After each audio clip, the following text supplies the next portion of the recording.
Gusto mo rin ba ng mabilisang transaction online like transfer money online, receive money online, pay bills online, or purchase online, at pwede mo rin i-track kung anong nangyayari o nagaganap sa iyong bank account? So sa video na ito, i-share ko sa inyo kung paano mag-enroll sa online banking. So ganito lamang po ang gagawin natin. Okay, so mag-open lamang po ng inyong browser at i-search natin ang online.bdo.com.ph. Tapos mapupunta po tayo sa page na ito. Okay? So lalakyan na lang natin yan. So dito po sa bandang may gitna po sa login page. Ayan. So ito po may nakalagay po dyan na not yet enrolled. Enroll now. Ito po yun. So piliin natin yun. Ito yun. So piliin natin yan. Enroll now. Tapos, ganito po yung sunod. Tingnan nyo lang po. Ayan. Okay, tapos dito, ito yung terms and conditions. So, scroll down lang natin to. Okay, so kung nakikita nyo, ito yung ginagalaw. Scroll down nyo lang po yan. And then, so basahin nyo na rin. Kung may time kayong basahin nyo po. Sa video na ito, hindi na natin yan babasahin.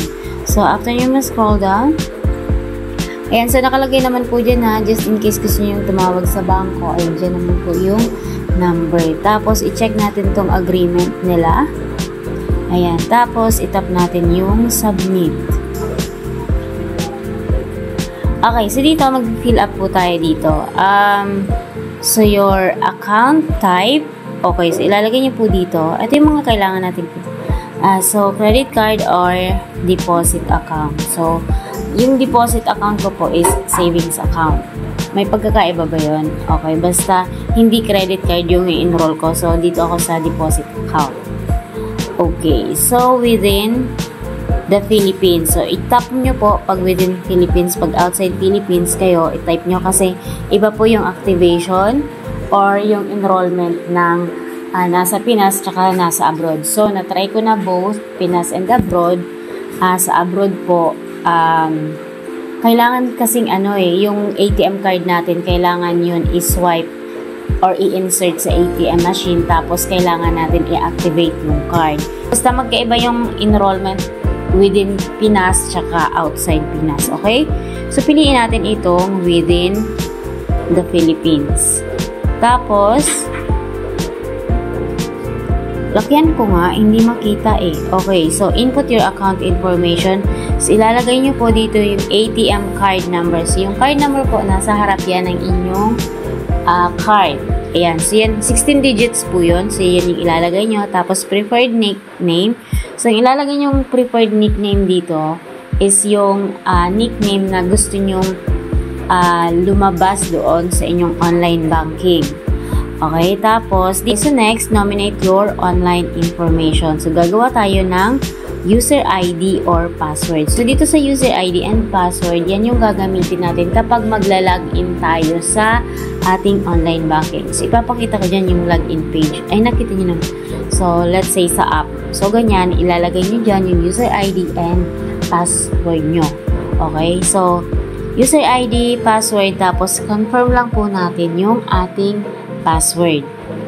And then, yung mobile number. So, pakisigurado lang yung inyong mobile number po kasi kapag magla-login tayo, minsan hinihingi yung ating registered number kasi magsisend doon ng OTP. So, make sure na tama po yung number na ilalagay natin dyan. And also, the email address. Kapag nagkakaproblema po yung ating account, ang kailangan lang dyan, halimbawa nakalimutan nyo yung user ID and password, kailangan dyan at least yung mobile number or yung email address. So, make sure na tama po yung ilalagay nyo. Kapag gumawa po pala kayo ng user ID and password, isulat nyo na po.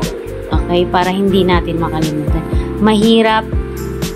Minsan mahirap din kasi sa online banking. Maka 3 attempts ka dyan na mali, ilalock yung account mo. So, just in case din na malaki yung account nyo, mag-reset password lang kayo. Okay? May mga video na tayo niyan lahat kasi alas lahat na yan na napagdaanan natin. Okay. So, next, validate your enrollment. So, ilalagay lang natin tong code dito. So, ilalagay natin yung code na nakikita nyo po dito sa baba. So, dito ang nakikita ko is XOEY. Medyo mahirap. Oh, no. XOEA. So, lahat yan, capital letter. So, just in case na magkamali naman kayo, may panibagong CAPTCHA code na lalabas niyan. So, ilagay nyo lang. Okay po? Okay, next. How did you learn about online banking? So, pwede nating itap tong drop-down arrow. Tapos, pili lang po kayo dyan. Ako via Facebook and YouTube. Facebook or YouTube. Okay, tapos i-tap lang po natin yan, yung submit. After nyan, makaka-receive po kayo ng OTP. And then, after OTP, ibibigay na po sa inyo yung code na kagaya nyan na yan po yung gagamitin natin sa pag-activate ng ating card, ng ating ATM card sa ATM machine. So, may instruction naman po dyan kung paano i-activate yung card. So, hindi ko kasi na-videoan So, parang magtatanong na lang po kayo sa sa guard na hindi po lahat kasi may activation, may online banking activation card hindi lahat ng ATM machine may ganon. So magtanong na lang po kayo sa guard na kung meron ba silang online banking activation card. So itatap niyo, andyan naman po may dyan, may instructions. Insert your card, tapos ayan, so piliin nyo yung online banking activation, tapos ilalagay nyo yung code, tapos ilalagay nyo yung PIN na ginawa nyo, or na ginawa nyo sa online banking, and then enter nyo lang, may resibo kayong matatanggap. So yun na yun. After half hour, pwede nyo na pong buksan yung inyong online banking. Ayan. So, yun lamang po kung paano mag-enroll at mag-activate ng ating BDO online banking sa mga wala pa dyan. Okay, so yun lamang in this video. Thank you so much for watching. Bye!